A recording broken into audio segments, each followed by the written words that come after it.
海道も海外テックのこれまじ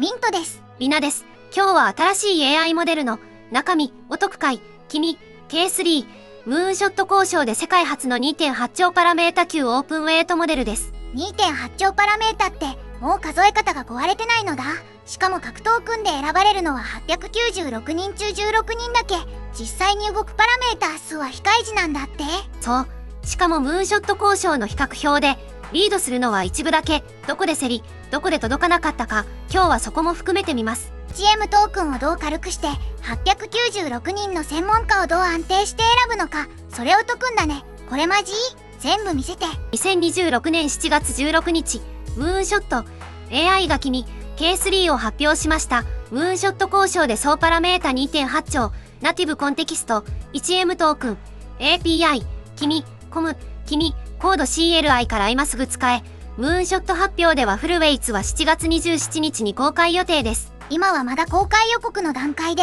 重みそのものはまだ手元に来てないんだね。そう、分けて言います。格闘組で896、エクスパート中16をアクティベートするとムーンショットは説明していますが、アクティブパラメータ数は非開示です。2.8 兆は総重量の話で、動く量とは別軸です。巨大化って一言で片付けられる話じゃないんだ。はい、モデルを大きくすると、長さ、深さ、横幅という3方向でそれぞれ別の問題が詰まります。君 K3 はこの3方向に新しい設計を当てました。正体は巨大モデルの交通整理です。長さは KDA、 深さはアテンションレジデュアルズ、横幅はステーブルラテント MOE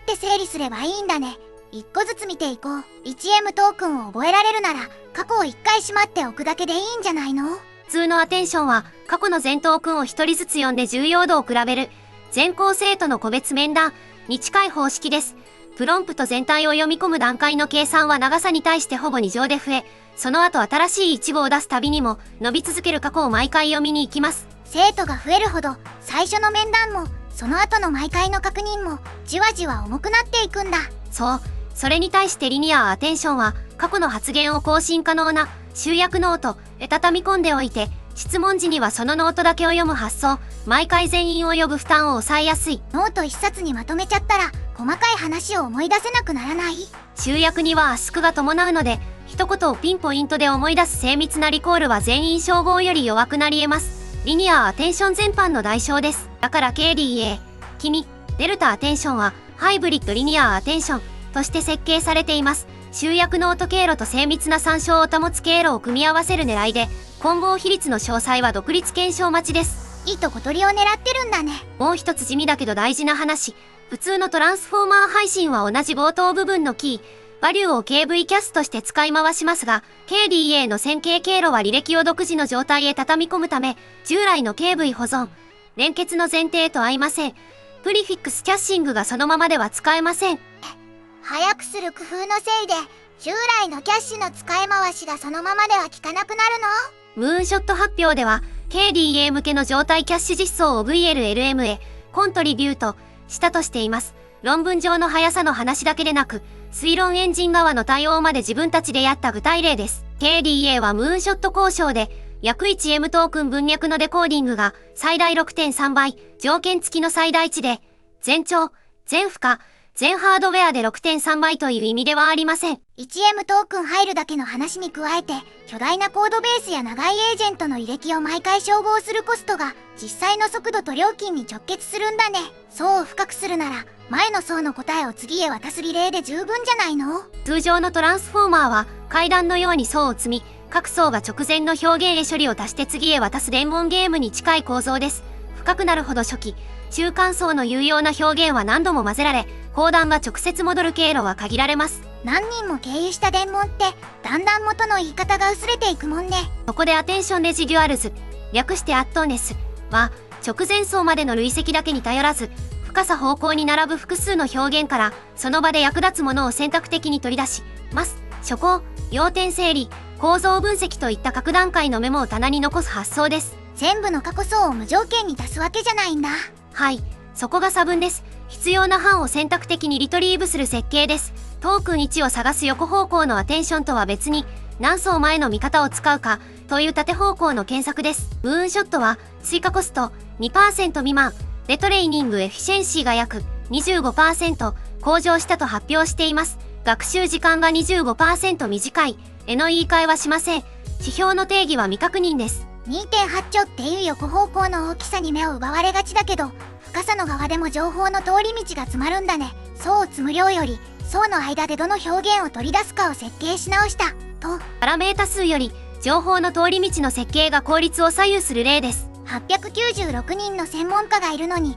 毎回16人しか働かないなら選ぶだけで簡単なんじゃないの？それが難しいんです。MOE はルータが各トークンへスコアをつけ、向いているエクスパートへ送ります。K さんは1トークンごとに896、エクスパート中16をアクティベート。選択肢が広がる一方、学習初期の小さなスコア差が人気を固定し、特定エクスパートへ集中しやすくなります。混雑したお店と誰も来ないお店に分かれちゃうんだ。混雑したエクスパートは容量を超え、選ばれないエクスパートは学習が進みにくい。従来の負荷調整は係員が補正つまみを回す受付のようなもので、敏感なハイパーパラメータが一つあると崩れやすい構造でした。ステーブルラテント MOE はそこをどう変えたの？中核はクワンタイルバランシング、ルータースコアの絶対値を固定基準で見るより、分布の何%1にいるか、でエクスパートアロケーションを導く発想です。テストの難易度が変わっても、上位何%かなら比較しやすい、というのと同じ考え方です。ムーンショットの説明では、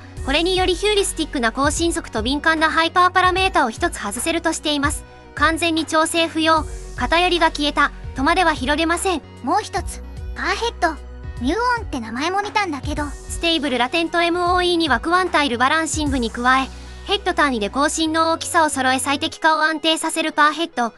ミューオンも組み合わされています。16、エクスパートだけ動かしても、全896、エクスパートの重みを保存、配置しておく必要は消えません。ムーンショットはステーブルラテント MOE 全体で、K2 比のスケーリングエフィシェンシーを約 2.5 倍と発表しています。この 2.5 倍をクワンタイルバランシング単独の効果には帰属させません。2.8 兆を実用に近づけているのは896という専門家の総数より16枠を毎回安定して割り当てられるかっていう制御のうまさなんだね。発表された数字は条件や定義まで遡って確かめてから紹介する。今日みたいな一時ソース重視の解説をこれからも続けていきます。巨大モデルの中身をもう一段掘りたい人は登録して次回も一緒に解いてほしいのだ。ここからはムーンショット交渉のベンチマーク。結論を先に言うと、競争力のあるオープンウェイトの挑戦者です。このグラフ、K さんの線が頼り高いところにいるじゃん。ムーンショット公開の実グラフです。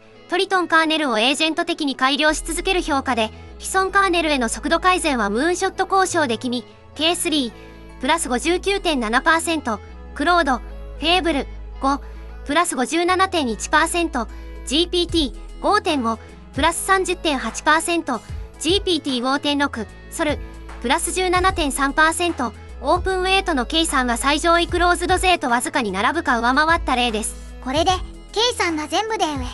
言っていいの？いいえ、これはこの評価だけの話です。もっと広いムーンショット公開表約35行全体では K さんのリードはおよそ6行、確認できたのは5種類だけで6行目は補いません。まず接戦の例、ムーンショット交渉でブラウズコンプは K さん 91.2、フェーブル5が 88.0、GPT5.6、ソルが 90.4、差 0.8 の部分的リードです。ほとんど並んでるじゃん。ムーンショット交渉でプログラムベンチも K さん 77.8、フェーブル5が 76.8、GPT5.6、ソルが 77.6、差は 0.2、順位より横並び感が伝わる数字です。フェーブル5はアンソロピック、GPT5.6、ソルはオープン AI のクローズドモデルと整理しておきます。逆に届かなかったところは？ムーンショット交渉でフロンティア SWE はフェーブル5が 86.6、K さんが 81.2、GPT5.6、ソルが 71.3、K さんは GPT より高いですがフェーブル5には届きません。HLE、フルはフェーブル5が 53.3、ソルが 44 点も、K さんは43点も、ここは両方に届いていません。じゃあ K さんが両方とも数値で上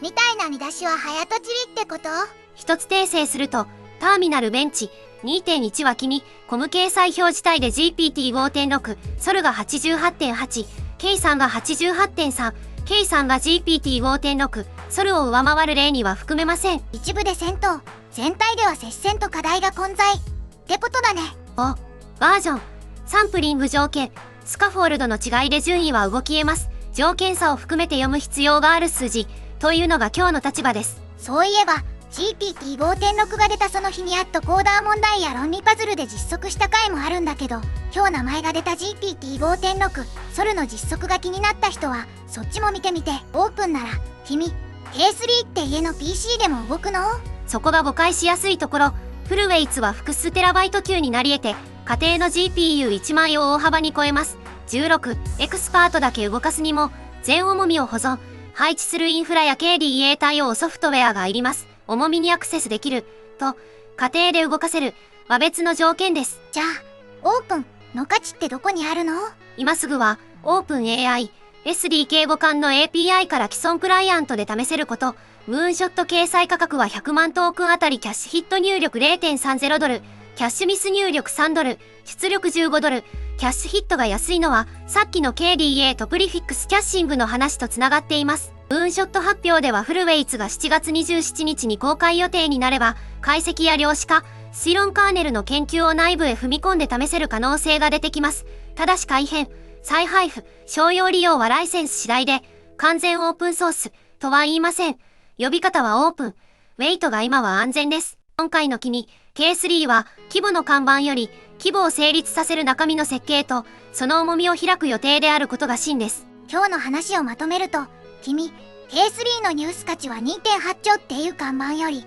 長さ、深さ、横幅で詰まる3方向それぞれに具体的な新設計を入れたこと。そしてムーンショット交渉の接戦は入り口で、本当の評価はフルウェイツの公開と独立検証が揃ってから深まります。どちらが上か今日は結論を出しません。巨大なモデルを見るときは4つ問いかけてみてください。マイトークンでどれだけ動くか、長文で計算量とリコールをどう両立するか、得意な例と届かない例を両方見たか、そしてオープンは重み、ライセンス、ハードウェアのどこまでを指すか。面白かったら高評価や登録で教えてくれたら嬉しいのだ。気になった数字があったらコメントでも教えてね。それではみなとヒントでした。バイバイ。